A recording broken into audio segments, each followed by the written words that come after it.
How to allow camera access on Roblox on Android.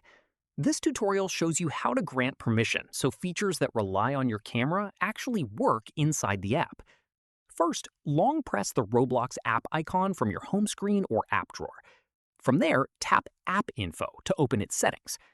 After that, tap Permissions to see everything Roblox is currently allowed and not allowed to access.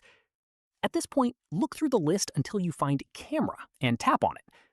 Following this, you'll see a few options: allow only while using the app, ask every time, or don't allow.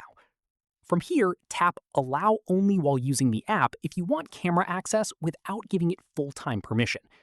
This option is generally the safer choice, since it only lets Roblox use your camera while you actually have the app open.